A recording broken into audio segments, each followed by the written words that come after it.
अस्सलाम वालेकुम जी। आप कैसे हैं? उम्मीद करता हूं कि आप खैरियत से होंगे।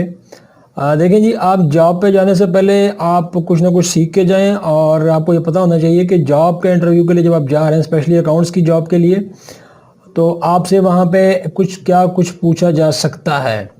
मेरे लिहाज से जब आप किसी भी दफ्तर में काम करने जाते हैं तो वहाँ पे कंप्यूटर वर्क होता है। अब ये लाजमी नहीं कि हर ऑफिस के अंदर कोई सॉफ्टवेयर मौजूद हो, जिस तरह क्विक बुक वगैरह, पीच ट्री वगैरह, इस तरह के सॉफ्टवेयर यहाँ मौजूद हों। वहाँ पे अक्सर ऑफिस के अंदर एक्सेल में काम करना पड़ जाता है और फिर जॉब के मिलने के बाद जब आपको एक्सेल में काम करना नहीं आता तो बहुत ज़्यादा दुश्वारियाँ पेश आती हैं। तो मैंने इसके लिए 10 फार्मूले आपके लिए चूज़ किए हैं और आप अगर ये 10 फार्मूले इस्तेमाल करना इनका आपको आ जाए तो आप एक तो जॉब इंटरव्यू के दौरान भी आप पास हो सकते हैं और फिर आगे आपके लिए काम करना भी आसान हो जाता है। और 10 फार्मूले कौन कौन से हैं आज हम उनको डिस्कस करेंगे। लेकिन इससे पहले अगर आपने अभी तक चैनल एक्सेल मदा को सब्सक्राइब नहीं किया तो चैनल को ज़रूर सब्सक्राइब करें, बेल आइकन को प्रेस करें और ताकि आइंदा आने वाली वीडियोज़ आप तक बआसानी पहुँचती रहें। तो चलते हैं हमारे आज के टॉपिक की तरफ जी। तो हम एक्सेल की शीट हमने ओपन कर ली है। वो ऐसे 10 कौन से फार्मूले हैं जो कि आपकी लाइफ को सक्सेस बना सकते हैं और आपको बहुत ज़्यादा फ़ायदा पहुंचा सकते हैं। यहाँ तक कि आपको जॉब इंटरव्यूज़ के दौरान भी आपको पूछा जाता है और जॉब इंटरव्यू जब आपको जॉब मिल जाती है तो उसके बाद आपके ऑफिस में काम करते हुए भी ये फार्मूले बहुत ही आपको हेल्पफुल होते हैं और आपको मददगार साबित होते हैं। इसमें पहला फार्मूला जनाब सम का है। नॉर्मली सम किसे कहते हैं आप सबको तकरीबन पता होगा। किसी भी चीज़ का टोटल उठाना, उसको जमा करना, उसको सम कहते हैं। एक्सेल की जो उसका फार्मूला है उसका नाम भी सम है, SUM। नॉर्मली बहुत ज़्यादा यूज़ होने वाला फार्मूला है। हर ऑफिस के अंदर तकरीबन हर जगह पे सम का फार्मूला यूज़ होता है। और फार्मूला आपको पता है कि यूज़ कैसे करते हैं। हमेशा जब इसको यूज़ करने से पहले हम इज इक्वल टू का साइन लगाते हैं, फिर उस फार्मूले का नेम लगाते हैं और फिर छोटी ब्रैकेट को शुरू करते हैं। यहाँ पे भी हम ऐसे ही करेंगे, लेकिन उससे पहले हमें यहाँ पे थोड़ा सा डाटा चाहिए। डाटा हम यहाँ से उठा लेते हैं। मैंने यहाँ से ये डाटा कॉपी किया और मैं यहाँ पे ले आया। हम इसी डाटा के ऊपर काम करेंगे कि ये डाटा यहाँ से कॉपी किया तो यहाँ आके ख़राब हो गया। इसका मतलब है कि इसको यहाँ पे, अब ये भी मैं आपको बताता चलूँ कि बाज़ टाइम आपको जॉब के दौरान पूछा जाता है कि जी आपको स्पेशल पेस्ट जो है वो आता है कि नहीं आता। स्पेशल पेस्ट क्या चीज़ है ये, जिस तरह मैंने वहाँ से डाटा उठाया, यहाँ पे आके मैंने कॉपी किया आपके सामने, तो चूँकि इसको फार्मूला लगा हुआ था तो यहाँ पे 0 कर दिया, चूँकि फार्मूला वहाँ से जहाँ पे वो उसके लिंक वगैरह लगे हुए थे वो यहाँ पे आके ख़राब हो गए। अब अगर मैं चाहता हूँ कि मेरी वैल्यूज़ यहाँ पे नज़र आनी शुरू हो जाए तो मुझे स्पेशल पेस्ट का इस्तेमाल करना है। शॉर्ट कीज़ की है Alt+ES के, जब हम प्रेस करते हैं ये एक विंडो आपके सामने ओपन हो जाती है और इसमें आप वैल्यू को सेलेक्ट करके ओके करेंगे तो आपके सामने यहाँ पे वैल्यूज़ आ जाएंगी विदाउट एनी मतलब है कि ख़राबी के। यहाँ पे अभी कोई ऐसी ख़राबी नहीं है तो हमने यहाँ पे इसको ले लिया कि यहाँ पे हमारे पास वैल्यूज़ आ गई हैं जी। तो हम यहाँ पे करना चाह रहे थे, पहला फार्मूला हमारे पास आ रहा था सम का। मैंने आपको बताया था कि आप इज इक्वल टू का साइन प्रेस करते हैं, फिर सम को प्रेस करते हैं, फिर छोटी ब्रैकेट को प्रेस करते हैं। उसके बाद अगर आप फार्मूले पे गौर करें तो नंबर 1, नंबर 2 वगैरह इस तरह का आ जाता है। मैं अगर यहाँ पे 1 और फिर कामा 2, 1 कामा 2 कामा 3 इस तरह की भी लगा दूँ और ब्रैकेट को बंद कर दूँ तो भी ये इनको तमाम को सम कर देगा, ठीक है। लेकिन हमारे जब दफ्तर में काम करते हैं तो वहाँ पे हमारा मकसद क्या होता है कि हम किसी एक रेंज को वहाँ पे सम करते हैं। तो इज इक्वल टू सम के बाद छोटी ब्रैकेट के बाद हम वो रेंज दे देते हैं टोटल जो कि हमारे पास मौजूद होती है। अब ये रेंज आप ऊपर से नीचे भी दे सकते हैं, नीचे से ऊपर भी दे सकते हैं, राइट लेफ्ट कहीं पे भी आपकी रेंज मौजूद होती है। यहाँ पे आप गौर करें तो इसने टोटल रेंज सेलेक्ट कर ली है। अब अगर मैं यहाँ पे ब्रैकेट को बंद करता हूँ और इंटर को प्रेस करूँगा तो इसका टोटल मुझे यहाँ पे आ जाएगा। ये जो टोटल यहाँ से लेकर और नीचे तक की अमाउंट्स हैं इसका टोटल इसने यहाँ पे कर दिया कि इसका टोटल ये बन रहा है। पहला फार्मूला था सम का। दूसरा है जनाब सम इफ़ का। अब यहाँ पे क्या है आपको मैं ये बता दूं कि सम के साथ जब इफ़ की कंडीशन लगती है तो फिर आप बता रहे होते हैं कि हम तमाम वैल्यूज़ को सम नहीं करना चाह रहे बल्कि हम जो चाहते हैं हम उसको सम करना चाह रहे हैं। देखिए यहाँ पे मैं दूसरा फार्मूला लगाने लगा हूँ। मैं आपको यहाँ पे ये भी बता दूँ कि ये फार्मूले जो है मैं यहाँ पे उठा के लिख भी देता हूँ ताकि आपको अंदाज़ा होता रहे कि यहाँ पे कौन सा फार्मूला लगा हुआ है। बाद में ये शीट में डिस्क्रिप्शन में लिंक में दे भी दूंगा ताकि आप वहाँ से आसानी से डाउनलोड कर लें, ठीक है। यहाँ पे अब मैं क्या कर रहा हूँ, सम इफ़ को इस्तेमाल कर रहा हूँ। तो सम इफ़ अब देखेंगे मैं जैसे ही मैंने यहाँ पे ब्रैकेट शुरू की तो आगे मेरी रेंज आ रही, फिर क्राइटेरिया आ रहा है, फिर सम रेंज आ रहा है। इसमें 3 चीज़ें आ रही हैं। रेंज में हमेशा कौन सी चीज़ होती है, यहाँ पे सम इफ़ के दरमियान, सम इफ़ में रेंज में हमेशा हमारे पास आएगा ये वाली हमारे पास रेंज आएगी। जिस तरह मैं चाह रहा हूँ कि मैं किसी एक मंथ का डाटा यहाँ पे ले आऊँ, ठीक है, तो अब मैं यहाँ पे ये टोटल मैंने यहाँ पे मेरे पास चूँकि ये मंथ का यहाँ पे आ रहा है तो मैं यहाँ पे इसको ले लेता हूँ। और उसके बाद फिर अब अगर एक क्राइटेरिया मांग रहा है तो क्राइटेरिया मैं यहाँ पे दे देता हूँ। फ़र्ज़ किया अब मैं ये कह देता हूँ कि जनाब मेरा क्राइटेरिया वो है जो मैं यहाँ पे लिखूँ, ये जो H1 का सेल है यहाँ पे जो क्राइटेरिया लिखा हो इन मंथ में से उसका टोटल यहाँ पे आ जाए। उसके बाद फिर अब पूछ रहा है जी सम रेंज, तो मैं यहाँ पे जाके जनाब ये जो अमाउंट्स हैं यहाँ से मैंने सम करना है तो मैंने यहाँ पे ये सम रेंज अपनी दे दी। अब यहाँ पे कुछ लिखा हुआ नहीं है तो आपके सामने यहाँ पे ज़ीरो आ गया। सफ़रज के मैं यहाँ पे कर दूँ जन 2015, तो आपके सामने जैन 2015 का ये वाला टोटल जो है वो यहाँ पे उठ के आ गया है। अब यहाँ पे चूंकि जैन 2015 एक महीना है, मैं अगर इसको डुप्लीकेट करूँगा तो ये फिर क्या करेगा, इन दोनों को चूँकि उसको डबल नज़र आ रहा है तो इन दोनों को मिला के उसका टोटल यहाँ पे कर देगा। इनको मैं थोड़ा सा बड़ा भी कर देता हूँ।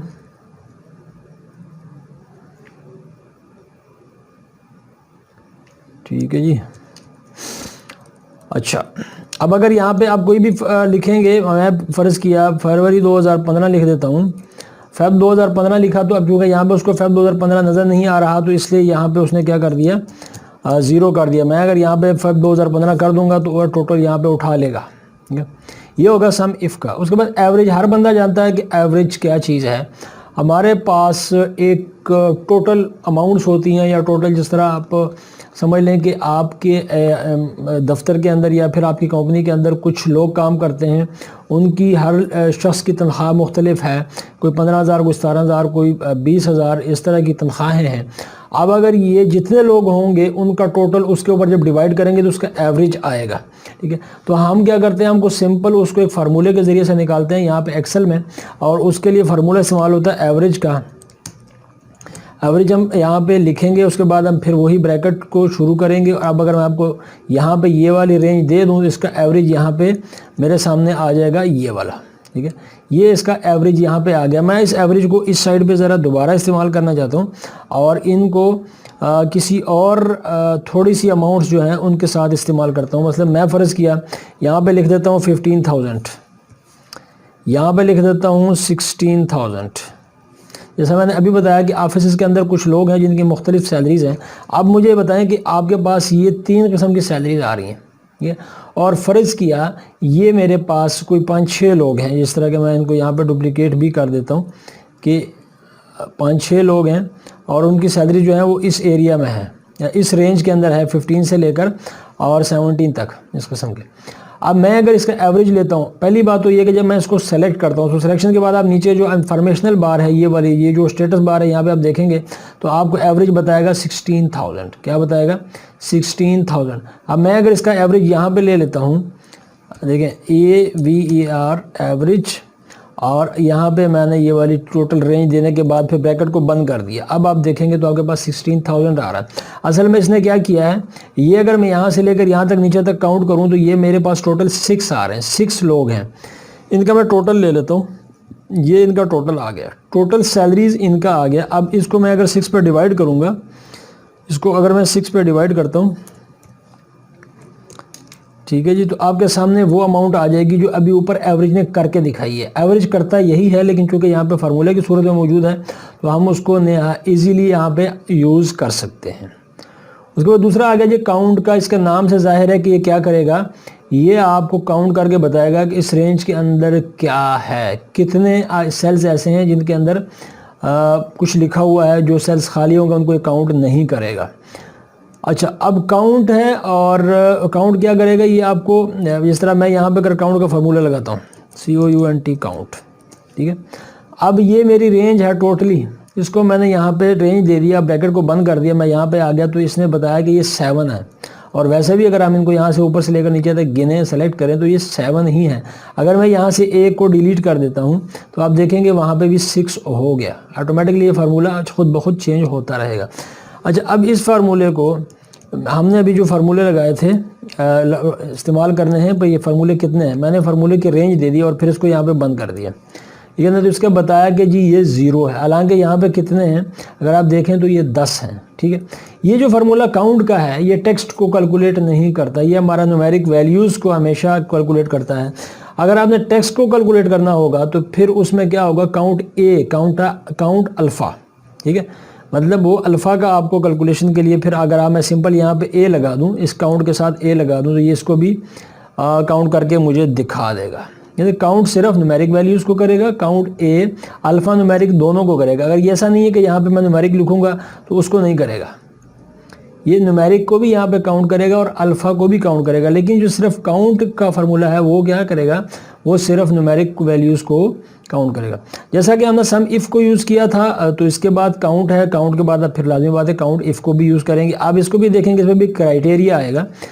जब इसको हम इस्तेमाल करेंगे कंडीशनल के साथ, कंडीशनल इफ़ के साथ, तो आप देखेंगे तो ये पूछेगा ये रेंज और क्राइटेरिया। ठीक है, अब मैंने फ़र्ज़ किया यहाँ पे बता दिया मेरी ये वाली रेंज, मैं इस रेंज पे काम करता हूँ, वो रेंज काफ़ी बड़ी है, मैं इस रेंज पे आया, मैंने यहाँ पे बताया कि ये मेरी रेंज है। अब वो कहता है जी क्राइटेरिया, मैं चाहता हूँ कि मैं क्राइटेरिया यहाँ पे दे दूँ। फ़र्ज़ किया मैं यहाँ पे क्राइटेरिया देता हूँ ग्रेटर देन का मैं क्राइटेरिया दे देता हूँ ग्रेटर देन 16,000। ठीक है, और इसको हम स्ट्रिंग में लिखेंगे, क्यों स्ट्रिंग है तो इसको हम डबल कोट्स के अंदर लिखेंगे। ये कि अब उसने बताया कि जी 3 है, यहाँ पे 16,000 से जो ऊपर की अमाउंट्स है वो यहाँ पे कितनी है, 3 है, और वो है भी 3 क्योंकि एक 17,000 है और फिर एक 17,000 है और फिर ये 81,000 है। तो ये उसने हमें काउंट इफ़ के साथ यहाँ पे बता दिया। अच्छा, अब काउंट इफ़ को एक और हम इस्तेमाल कर सकते हैं। मैं अपनी रेंज थोड़ी सी चेंज कर लेता हूँ। रेंज में चेंज क्या करता हूँ कि ये जो रेंज है इसको मैं ले आता हूँ यहाँ पे, ये यहाँ पे ले आता हूँ। ठीक है, अब यहाँ पे आके मैं यहाँ पे आ गया। अब मैं यहाँ पे आके क्या कहता हूँ कि यहाँ पे जहाँ जो सम लिखा हुआ है ना, जितने हिस्सों के अंदर सम इस पूरी रेंज के अंदर जहाँ पे सम लिखा हुआ है उसको काउंट करो। ठीक है, उसने क्या कहा, यहाँ पे एक दफ़ा सम लिखा हुआ है। अगर इसको मैं थोड़ा सा कहीं और ले जाता हूँ, इस रेंज को, इस फार्मूले को समझने के लिए, और मैं यहाँ पे लिख देता हूँ एप्पल, यहाँ पे लिख देता हूँ बनाना, और यहाँ पे लिख देता हूँ जनाब फिर एप्पल, यहाँ पे लिख देता हूँ ऑरेंज, और यहाँ पे फिर लिख देता हूँ ऑरेंज, और यहाँ पे फिर लिख देता हूँ बनाना, और फिर यहाँ पे लिख देता हूँ एप्पल। ठीक है, अब इसके अंदर कुछ डुप्लीकेट्स हो रहे हैं जिस तरह एप्पल वगैरह। अब मैं रेंज थोड़ी सी चेंज करता हूँ, ये रेंज मैं यहाँ से ख़त्म करता हूँ और रेंज लेता हूँ यहाँ पे, इस रेंज को यहाँ पे लेता हूँ, और यहाँ पे क्या करता हूँ कि यहाँ पे लिख देता हूँ जनाब, इन डबल कोट्स के अंदर मैं एप्पल लिख देता हूँ। मैं ये पूछ रहा हूँ कि वहाँ इस रेंज के अंदर एप्पल कितनी दफ़ा लिखा हुआ है, असल में काउंट इफ़ के साथ जब मैं ये पूछ रहा हूँ तो ये बता रहा है कि जी 3 दफ़ा लिखा हुआ है यहाँ पे एप्पल। अगर आप देखेंगे तो एप्पल 1, 2 और ये 3 दफ़ा यहाँ पे लिखा हुआ है। अब चूँकि यहाँ पे रेंज के बाद क्राइटेरिया है, तो क्राइटेरिया के अंदर आप जो कुछ भी लिखेंगे वो आपको यहाँ पे काउंट करके बता देगा, क्योंकि हम काउंट के साथ हमने इफ़ का इजाफा किया हुआ है। ऑरेंज का हमने लिखा तो उसने बताया कि यहाँ पे ऑरेंज 2 दफ़ा है। ठीक है, उसके बाद आ जाता है कंकटिनेट का। कंकटिनेट क्या करता है, आपके सेल एक या एक से ज़ायद सेल्स के अंदर कोई डाटा लिखा हुआ होता है और उन दोनों को आपस में एक कर देता है। मतलब 2 सेल्स के अंदर डाटा लिखा हुआ है, आप चाहते हैं कि एक सेल के अंदर आ जाए, तो क्या करेगा, आपको कौन सा फार्मूला दरकार है, आपको फार्मूला रिक्वायर्ड है कंकटिनेट का। देखिए मैं यहाँ पर लिखता हूँ कंकटिनेट, देखा। अब वो कह रहा है टेक्स्ट 1 टेक्स्ट 2, जब आप ब्रैकेट लगाते हैं जैसे ही, तो खुद ब खुद आपको फार्मूला गाइड करना शुरू कर देता है। मैं चाहता हूँ कि एप्पल भी आ जाए, ठीक है, और फिर ये साथ ये भी आ जाए। ये मेरे टेक्स्ट 1 और टेक्स्ट 2 हैं। अब मैं इनको आपस में बंद कर देता हूँ। तो उसने क्या कर दिया, एप्पल और 16,000, एप्पल 16,000। किसी भी 2 या 2 से ज़्यादा सेल्स के अंदर जब आपका डाटा बिखरा हुआ पड़ा हो और आपको एक सेल के अंदर उसको कंकटिनेट करना चाहते हैं, तो वहाँ पर आपको कंकटिनेट का फार्मूला यूज़ करना पड़ेगा। इफ़ को हम अलग से कैसे इस्तेमाल कर सकते हैं, फ़र्ज़ किया मैं यहाँ पे फार्मूला लगाता हूँ इफ़ का। तो अब इफ़ चूँकि कंडीशनल फार्मूला है और हमेशा ये फॉल्स और ट्रू की सूरत में इसकी वैल्यू आती है, हम किसी भी सेल में जाके कह देते हैं। फ़र्ज़ कि मैं यहाँ पे जाके कहता हूँ, लेकिन एक सेल के लिए यूज़ होगा। अब ये इसमें रेंज नहीं आएगी। मैं फ़र्ज़ किया यहाँ पे जाके कह देता हूँ, कहाँ पे, यहाँ पे मैं इस सेल में जाके कहता हूँ कि if this is equal to किसके, ऑरेंज के, ऑरेंज के। अब देखिए जब मैं कामा लगाऊंगा तो अब इसके बाद क्या करना है, अगर तो मेरी ये कंडीशन ट्रू है, ऑरेंज वहाँ पे लिखा हुआ है, तो फिर क्या हो, फिर हमने क्या करना है जी, सम किस चीज़ का, इसका, ठीक है जी। अब देखिए मैं इसको बंद कर दिया, ठीक है। इसको बंद करने के बाद जब मैं बाहर आया, तो दूसरी ब्रैकेट मांग रहा है, वो दे देंगे और आप बाहर आ जाएंगे, ठीक है। अब मैंने उसको बताया कि जनाब आपने इन तमाम को यहाँ पे लाके सम कर देना है, अगर यहाँ पे ऑरेंज लिखा हुआ है तो। लेकिन अगर यहाँ पे ऑरेंज नहीं लिखा हुआ, फर्ज के मैं एप्पल लिख देता हूँ, अब उसको फॉल्स कर रहा है, क्यों, अब उसको वहाँ पे ऑरेंज नहीं नज़र आ रहा। हमने इफ़ के साथ जो कंडीशन लगाई है वो किस चीज़ की लगाई, ऑरेंज की। इस तरह अगर मैं अब यहाँ पे मैंने एप्पल लगा दिया और मैं यहाँ पे कहता हूँ एप्पल, अब फिर उसको सम कर रहा है। ये किसी भी कंडीशन के लिए हम इस्तेमाल कर सकते हैं इफ़ को। मिन जनाब मिनिमम से निकला है और मैक्स मैक्सिमम से निकला है। आप किसी भी रेंज के अंदर मिनिमम अमाउंट मालूम कर सकते हैं, किसी भी रेंज के अंदर मैक्सिमम अमाउंट मालूम कर सकते हैं। फार्मूला है मिन का, आप इसको लगाएंगे, छोटी ब्रैकेट को शुरू करेंगे और ब्रैकेट शुरू करने के बाद आप ये टोटल आप यहाँ पे रेंज दे देंगे और ब्रैकेट को बंद करने के बाद बाहर आ जाएंगे, तो आपको बताएगा यहाँ पे सबसे कम अमाउंट किसकी है, 15,000 है। मैं अगर इसको यहाँ पे इस्तेमाल करता हूँ मैक्स के तौर पे, अब मैं चाहता हूँ कि मेरी इस रेंज के अंदर सबसे बड़ी अमाउंट क्या है, तो मैं यहाँ पे ब्रैकेट दूंगा, सबसे बड़ी अमाउंट चूँकि यही है तो वो बताएगा यहाँ पे यही है, ठीक है जी। अब आगे क्या करना है जनाब, आगे है वी लुक अप। बहुत ही अच्छा फार्मूला है और डाटा एनालिसिस के लिए बहुत ज़्यादा इस्तेमाल होता है। 2 या 2 से ज़्यादा शीट्स को, वर्कबुक्स को आपस में लुकअप करने के लिए, उनकी वैल्यूज़ को। लेकिन आपको मैं एक बात बता दूं, इसमें आपको एक यूनिक वैल्यू चाहिए होती है और हमेशा यूनिक वैल्यू से ही ये काम करता है। कभी भी ऐसा नहीं होगा कि ये, अगर इसको यूनिक वैल्यू एक जगह पे मिल गई तो फिर ये उसी को, सबसे पहले जो वैल्यू मिलेगी उसी को उठाएगा, दूसरी को नहीं उठाएगा। इसलिए आपकी जो रेंज है उसका यूनिक होना ज़रूरी है। फ़र्ज़ किया मैं यहाँ पर क्या करता हूँ, अब वी लुकअप को इस्तेमाल कर रहा हूँ। वी लुकअप मैं ये चाहता हूँ कि वी लुकअप, अब देखेंगे उसके बाद मुझसे पूछ रहा है जी वी लुकअप वैल्यू। मैं ये चाह रहा हूँ कि लुकअप वैल्यू जो है वो यहाँ पे आ जाए, ये वाली लुकअप वैल्यू है, ये C11 के अंदर, ठीक है। यहाँ पे जो कुछ लिखूँ उसको एज ए लुकअप वैल्यू लो। उसके बाद टेबल अरे मांगेगा, मैं चाहता हूँ कि ये है मेरी टेबल अरे। अब आप ये चाहते हैं कि डाटा, इसके बाद आपका डाटा जिसको आप लुकअप करना चाह रहे हैं वो किस कॉलम के अंदर लिखा हुआ है। आप देखें जैसे ही हम जिस कॉलम से हम शुरू करते हैं वो हमारा हमेशा पहला कॉलम होता है। अब मैं ये चाहता हूँ कि सेकंड कॉलम से डाटा उठाए, सेकंड कॉलम से डाटा उठाए तो मुझे यहाँ पे कामा लगाना पड़ेगा, उसके बाद 2 लगाना पड़ेगा, उसके बाद फिर कामा लगाने के बाद हम इसको बंद कर देंगे, ब्रैकेट को बंद कर देंगे, ठीक है। अब देखें यहाँ पे क्या आ गया, एन है, क्यों कि अभी ये वाला जो सेल है ये खाली है। मैं अगर फ़र्ज़ किया यहाँ पर 2 लिखता हूँ, आपके सामने यहाँ पे सम इफ़ आ गया, क्यों कि यहाँ पे 2 के आगे सम इफ़, अगले कॉलम के 2 के साथ वाला जो कॉलम है वहाँ पे सम इफ़ लिखा हुआ है। वी लुक अप बहुत अच्छा फार्मूला है और डाटा एनालिसिस के काम आता है। डाटा एक शीट्स जो है एक दूसरे के साथ मतलब उनका मवाजना करने, उनको कंपेयर करने के आपस में काम आता है। अब मैं इसको एक दफ़ा फिर एक लगा देता हूँ। वी लुकअप क्या काम करता है जनाब, लुकअप वैल्यू आप देंगे, आप इसको बताएंगे कि इस वैल्यू को उठाओ, इसको देखो यहाँ पे इस टोटल रेंज में, इस टोटल रेंज में ये 2 देखो, और जब आपको नज़र आ जाए तो उसके बाद फिर क्या करो, इसके जो सेकंड कॉलम में जो कुछ लिखा हुआ है वहाँ पे हमें रिटर्न कर दो, ठीक है ना। मैंने जैसे सेकंड कॉलम लिखा उसके बाद मैंने कामा लगाया, कामा को बंद करके बाहर आ वी लुक, अच्छा यहाँ पे शायद डबल लगा, यहाँ पर डबल लिखा था, मैंने उसको ख़त्म कर दिया तो यहाँ पे आ गया 2। अब मैं अगर यहाँ पे 3 लिख देता हूँ आपके सामने एवरेज आ जाएगा, क्योंकि यहाँ पे 3 के सामने एवरेज लिखा हुआ है, ठीक है। उम्मीद करता हूँ कि आप इन फार्मूलास का यूज़ करेंगे और अपनी जॉब को सक्सेसफुल बनाएंगे, अपने इंटरव्यूज़ को सक्सेसफुल बनाएंगे। और आज के लिए इतने काफ़ी है। अल्लाह हाफ़िज़।